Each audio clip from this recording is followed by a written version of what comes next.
Aujourd'hui, dans Ce soir, on vient chez vous, on en a ras-le-bol du patriarcat. On a pris le pouvoir avec Camille et on va vous faire découvrir une femme de la résidence qui milite pour défendre le droit des femmes. Et alors on va chez Josie. Chez Josie. C'est parti. Oui, c'est nous. Bonjour Josie. Alors vous voulez boire un pot avant Après. plutôt pour aujourd'hui. Alors oui Josie, nous on avait quelques questions là. Donc il y avait cette petite émission qui nous fait bien rire oui, ce soir bien chez vous, qui était donc, il n'y a que des hommes. Dans tout ce qu'ils ont filmé, c'est 3 hommes qui filment et qui interrogent. Et on s'est dit non, en fait ça va pas. Pour rétablir l'équilibre. Voilà, exactement. Comment tu as eu le déclic de t'engager dans le féminisme? Si tu as une petite anecdote. Alors, bon, ben, il y avait eu en 73, il y avait eu le manifeste des 343, les manifestes des médecins qui ont dit pratiquer l'avortement ouvertement. Il y avait eu le procès de Bobigny, une Marie-Claire qui avait été violée et qui avait subi un avortement et qui était inculpée pendant que le violeur, lui, on ne l'a pas inquiété. Hein.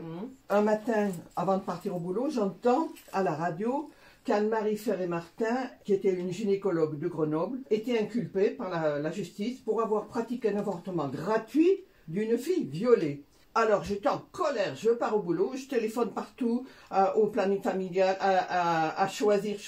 Maître Halimi est descendu à Grenoble. Je dis d'accord, Maître Halimi, mais nous, on ne va pas laisser faire ça quand même.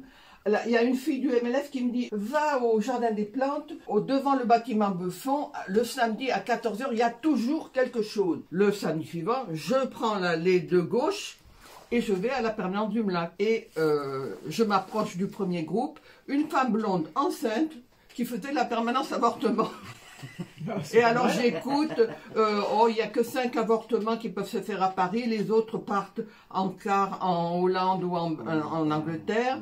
Et alors il y avait la femme qui partait, qui gardait les gosses de celle qui reste, l'autre qui lui prêtait de l'argent parce qu'elle n'avait pas d'argent. Au bout d'un quart d'heure, je dis, si c'est comme ça, j'en suis. Et en un quart d'heure, j'en ai pris pour 50 ans de militantisme ininterrompu en 73. Environ 500 000 femmes qui mouraient d'avortement et qui mouraient aussi d'accouchements mal foutus.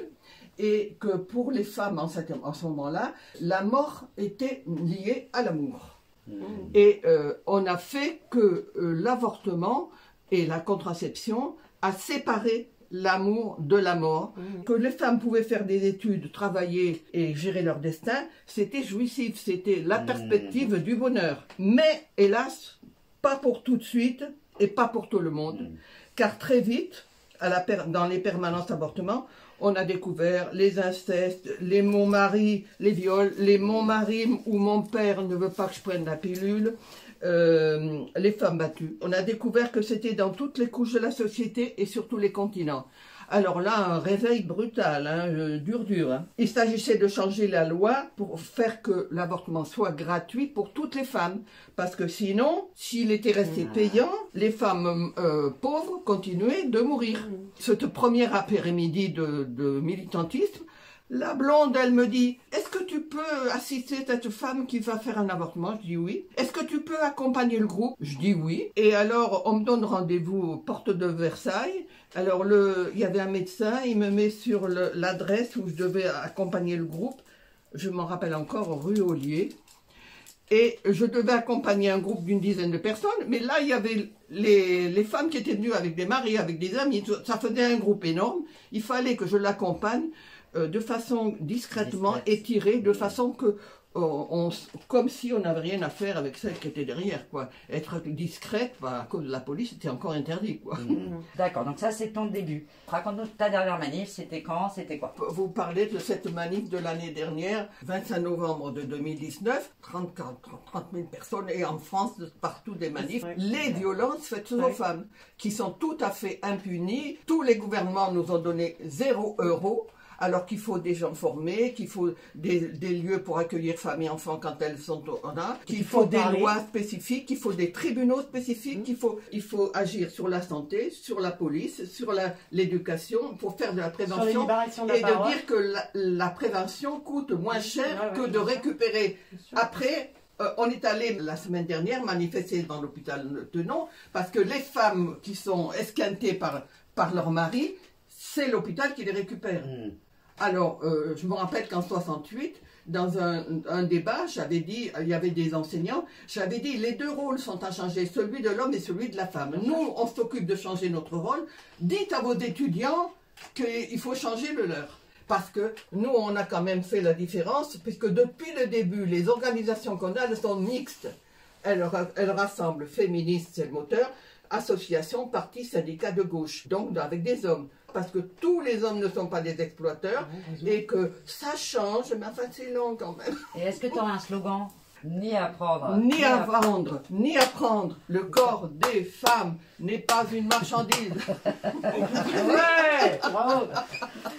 Quand il y a eu le Covid, on s'est dit, aïe, aïe, aïe, les femmes avortées, elles n'auront plus de place, elles n'iront plus. Et l'hôpital, on a téléphoné à l'hôpital, il y a 8 jours qu'on n'a plus de femmes qui viennent avorter.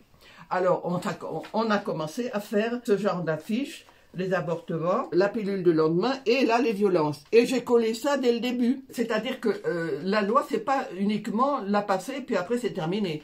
Si on ne fait pas une sorte d'autogestion de ce qu'on défend, la France a le record des lois qu'on fait passer qui sont pas appliquées ou qui soient inapplicables. Donc, il faut vraiment continuer à améliorer les choses et les défendre contre les intégristes. 18 mois contre les intégristes qui voulaient faire refermer le centre d'IVG. Oh, un truc marrant. Un jour, entre les tu sais, quand on manifeste devant Tenon, il y a la fanfare Les Invisibles. Un jour, ça mène une batoucade des filles avec des tambours. Elles s'interrompaient, tu sais. Alors, en face, sur le trottoir d'en face, il y avait les catholiques avec le curé qui égrenait son chapelet.